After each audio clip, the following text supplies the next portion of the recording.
ಸಿದ್ದರಾಮಯ್ಯರು ಆಗಿನ ಅಂದಿನ ಸಚಿವರಾಗಿರ್ತಕ್ಕಂಥ ಸಮಾಜ ಕಲ್ಯಾಣ ಸಚಿವರಾಗಿರ್ತಕ್ಕಂಥ ಆಂಜನೇಯವರು ಇದೇ ನಮ್ಮ ಬೆಳಗಾವಿ ಅಧಿವೇಶನದಲ್ಲಿ ಈ ಒಂದು ಏನೋ 24.1 ಹಣಕಾಸು ಮೀಸಲಾತಿಯನ್ನು ಕೊಡ್ತಕ್ಕಂಥ ಒಂದು ಕಾಯ್ದೆಯನ್ನು ತಂದರು. ಇವತ್ತೆಲ್ಲರೂ ಸಹ ಹಣಕಾಸಿನ ಒಂದು ವ್ಯವಸ್ಥೆಯನ್ನು ಪಡೆಯಲಿಕ್ಕೆ ಅನುಕೂಲ ಆಗಿದೆ. ಅದರಲ್ಲಿ ಸಣ್ಣ ಪುಟ್ಟ ತಪ್ಪಿದ್ದಾವೆ, ಅವನ್ನೆಲ್ಲ ಸರಿಪಡಿಸಿಕೊಂಡು ಮುಂದೆ ನಾವೆಲ್ಲರೂ ಈ ಹಣಕಾಸಿನ ವ್ಯವಸ್ಥೆಯಲ್ಲಿ ನಾವು ಆರ್ಥಿಕವಾಗಿ ಮೇಲೆ ಬರಬೇಕಾದ್ರೆ ಎಲ್ಲರೂ ಒಗ್ಗಟ್ಟಾಗಿ ನಾವು ಆ ಒಂದು ಫಲಾನುಭವಿಗಳು ಆಗಬೇಕು ಅಂತಕ್ಕಂಥ ಮಾತನ್ನು ಹೇಳ್ತಾ ಇವತ್ತು ಸಿದ್ದರಾಮಯ್ಯನವರ ಒಂದು ಆಡಳಿತದಲ್ಲಿ ಈ ಒಂದು ಸಮುದಾಯಕ್ಕೆ ಅನೇಕ ಒಂದು ಸವಲತ್ತುಗಳನ್ನು ಪಡೆಯಲಿಕ್ಕೆ ಕಾರಣರಾಗಿದ್ದೇವೆ.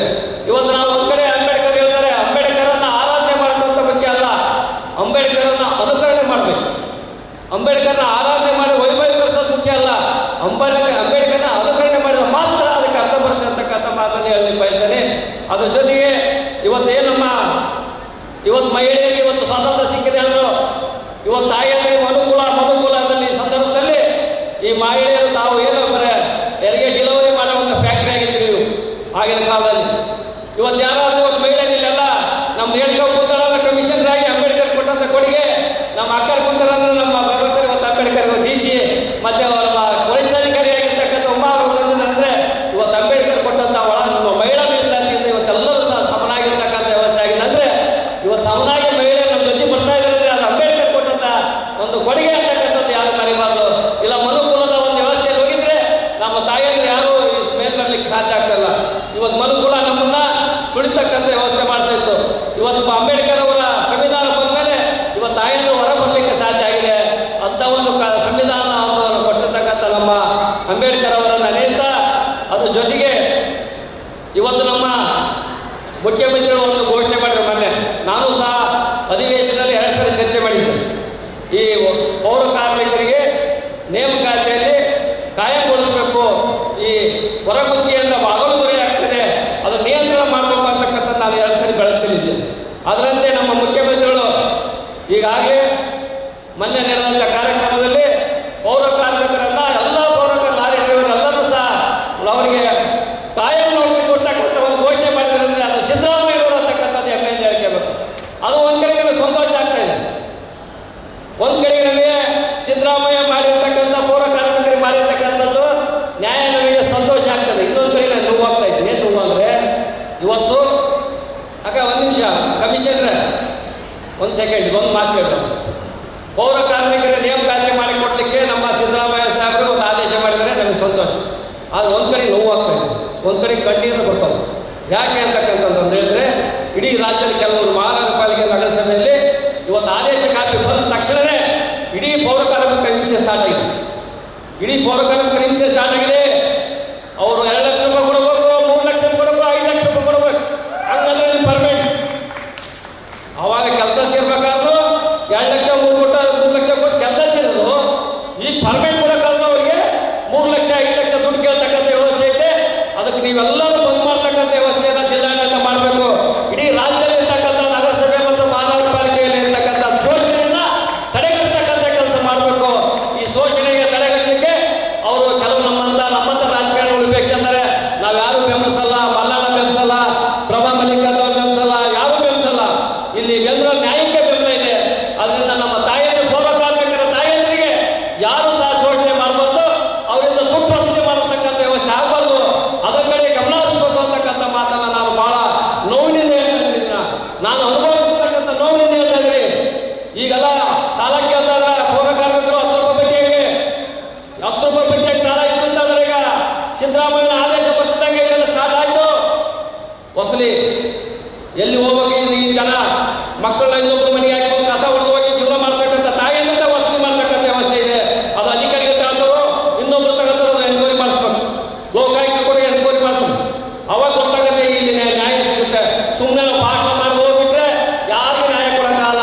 ಅವು ಏನದವಲ್ಲ ಅಲ್ಲೇ ಸಾಯ್ತಾವ, ಅವು ಮೇಲೆ ಮಾಡಲಿಕ್ಕೆ ಸಾಧ್ಯ ಇಲ್ಲ ಅಂತಕ್ಕಂಥ ಮಾತನ್ನು ಹೇಳಿದ್ದಾರೆ.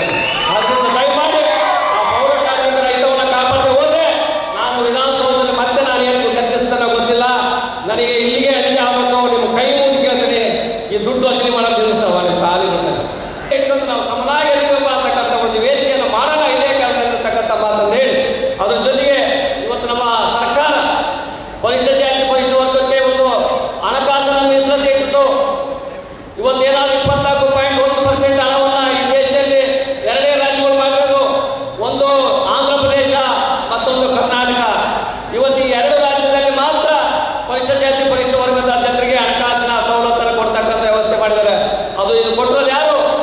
ಸಿದ್ದರಾಮಯ್ಯರು ಆಗಿನ ಅಂದಿನ ಸಚಿವರಾಗಿರ್ತಕ್ಕಂಥ ಸಮಾಜ ಕಲ್ಯಾಣ ಸಚಿವರಾಗಿರ್ತಕ್ಕಂಥ ಆಂಜನೇಯವರು ಇದೇ ನಮ್ಮ ಬೆಳಗಾವಿ ಅಧಿವೇಶನದಲ್ಲಿ ಈ ಒಂದು ಒಂದು ಏನೋ 24.1 ಹಣಕಾಸು ಮೀಸಲಾತಿಯನ್ನು ಕೊಡ್ತಕ್ಕಂಥ ಒಂದು ಕಾಯ್ದೆಯನ್ನು ತಂದರು. ಇವತ್ತೆಲ್ಲರೂ ಸಹ ಹಣಕಾಸಿನ ಒಂದು ವ್ಯವಸ್ಥೆಯನ್ನು ಪಡೀಲಿಕ್ಕೆ ಅನುಕೂಲ ಆಗಿದೆ. ಅದರಲ್ಲಿ ಸಣ್ಣ ಪುಟ್ಟ ತಪ್ಪಿದ್ದಾವೆ, ಅವನ್ನೆಲ್ಲ ಸರಿಪಡಿಸ್ಕೊಂಡು ಮುಂದೆ ನಾವೆಲ್ಲರೂ ಈ ಹಣಕಾಸಿನ ವ್ಯವಸ್ಥೆಯಲ್ಲಿ ನಾವು ಆರ್ಥಿಕವಾಗಿ ಮೇಲೆ ಬರಬೇಕಾದ್ರೆ ಎಲ್ಲರೂ ಒಗ್ಗಟ್ಟಾಗಿ ನಾವು ಆ ಒಂದು ಫಲಾನುಭವಿಗಳು ಆಗಬೇಕು ಅಂತಕ್ಕಂಥ ಮಾತನ್ನು ಹೇಳ್ತಾ, ಇವತ್ತು ಸಿದ್ದರಾಮಯ್ಯನವರ ಒಂದು ಆಡಳಿತದಲ್ಲಿ ಈ ಒಂದು ಸಮುದಾಯಕ್ಕೆ ಅನೇಕ ಒಂದು ಸವಲತ್ತುಗಳನ್ನು ಪಡೆಯಲಿಕ್ಕೆ ಕಾರಣರಾಗಿದ್ದೇವೆ. ಇವತ್ತು ನಾವು ಒಂದು ಕಡೆ ಅಂಬೇಡ್ಕರ್ ಹೇಳ್ತಾರೆ, ಅಂಬೇಡ್ಕರನ್ನು ಆರಾಧನೆ ಮಾಡೋದಂತ ಮುಖ್ಯ ಅಲ್ಲ, ಅಂಬೇಡ್ಕರನ್ನು ಅನುಕರಣೆ ಮಾಡಬೇಕು. ಅಂಬೇಡ್ಕರ್ನ ಆರಾಧನೆ ಮಾಡಿ ವೈಭವೀಕರಿಸೋದು ಮುಖ್ಯ ಅಲ್ಲ, ಅಂಬೇಡ್ಕರ್ನ ಅನುಕರಣೆ ಮಾಡಿದ್ರೆ ಮಾತ್ರ ಅದಕ್ಕೆ ಅರ್ಥ ಬರುತ್ತೆ ಅಂತಕ್ಕಂಥ ಮಾತನ್ನು ಹೇಳಿ ಬಯಸ್ತೇನೆ. ಅದ್ರ ಜೊತೆಗೆ ಇವತ್ತೇನಮ್ಮ ಇವತ್ತು ಮಹಿಳೆಯರಿಗೆ ಇವತ್ತು ಸ್ವಾತಂತ್ರ್ಯ ಸಿಕ್ಕಿದೆ ಅಂದರು. ಇವತ್ತು ತಾಯಿಯರಿಗೆ ಮನುಕುಲದಲ್ಲಿ ಈ ಸಂದರ್ಭದಲ್ಲಿ ಈ ಮಹಿಳೆಯರು ತಾವು ಏನು ಬರೀ ಹೆರಿಗೆ ಡೆಲಿವರಿ ಮಾಡೋ ಒಂದು ಫ್ಯಾಕ್ಟ್ರಿ ಆಗಿತ್ತು ನೀವು ಆಗಿನ ಕಾಲದಲ್ಲಿ. ಇವತ್ತು ಯಾರಾದ್ರೂ ಇವತ್ತು ಮಹಿಳೆಯರಿಲ್ಲ ನಮ್ದು ಹೇಳ್ಕೊ ಕೂತಾಳ ಕಮಿಷನರ್ ಅಂಬೇಡ್ಕರ್ ಕೊಟ್ಟಂತ ಕೊಡುಗೆ, ನಮ್ಮ ಅಕ್ಕರ್ ಕುಂತಾರಂದ್ರೆ ನಮ್ಮ ಪ್ರಭಾಕರ್ ಇವತ್ತು ಅಂಬೇಡ್ಕರ್ DC ಮತ್ತೆ ಅವರ ವರಿಷ್ಠಾಧಿಕಾರಿ ಆಗಿರ್ತಕ್ಕಂಥ ಉಮಾ ಅವರು ಬಂದಿದ್ದಾರೆ. ಇವತ್ತು ಅಂಬೇಡ್ಕರ್ ಕೊಟ್ಟಂತ ನಮ್ಮ ಮಹಿಳಾ ಮೀಸಲಾತಿಯಿಂದ ಇವತ್ತೆಲ್ಲರೂ ಸಹ ಸಮನಾಗಿರ್ತಕ್ಕಂಥ ವ್ಯವಸ್ಥೆ ಆಗಿದೆ. ಅಂದ್ರೆ ಇವತ್ತು ಸಮನಾಗಿ ಮಹಿಳೆ ನಮ್ಮ ಜೊತೆ ಬರ್ತಾ ಇದ್ದಾರೆ ಅಂದ್ರೆ ಅದು ಅಂಬೇಡ್ಕರ್ ಕೊಟ್ಟಂತ ಒಂದು ಕೊಡುಗೆ ಅಂತಕ್ಕಂಥದ್ದು ಯಾರು ಮರಿಬಾರ್ದು. ಇಲ್ಲ ಮನುಕುಲದ ಒಂದು ವ್ಯವಸ್ಥೆಯಲ್ಲಿ ಹೋಗಿದ್ರೆ ನಮ್ಮ ತಾಯಿಯರು ಯಾರು ಮೇಲ್ ಬರ್ಲಿಕ್ಕೆ ಸಾಧ್ಯ ಆಗ್ತಲ್ಲ. ಇವತ್ತು ಮನುಕುಲ ನಮ್ಮನ್ನ ತುಳಿತಕ್ಕಂಥ ವ್ಯವಸ್ಥೆ ಮಾಡ್ತಾ ಇತ್ತು. ಇವತ್ತು ಅಂಬೇಡ್ಕರ್ ಅವರ ಸಂವಿಧಾನ ಬಂದ್ಮೇಲೆ ಇವತ್ತು ತಾಯಿಯರು ಹೊರ ಬರಲಿಕ್ಕೆ ಸಾಧ್ಯ ಆಗಿದೆ. ಅಂತ ಒಂದು ಸಂವಿಧಾನ ಕೊಟ್ಟಿರ್ತಕ್ಕಂಥ ನಮ್ಮ ಅಂಬೇಡ್ಕರ್ ಅವರನ್ನು ನೆನೆಯುತ್ತಾ, ಅದ್ರ ಜೊತೆಗೆ ಇವತ್ತು ನಮ್ಮ ಮುಖ್ಯಮಂತ್ರಿಗಳು ಒಂದು ಘೋಷಣೆ ಮಾಡಿದ್ರು ಮೊನ್ನೆ.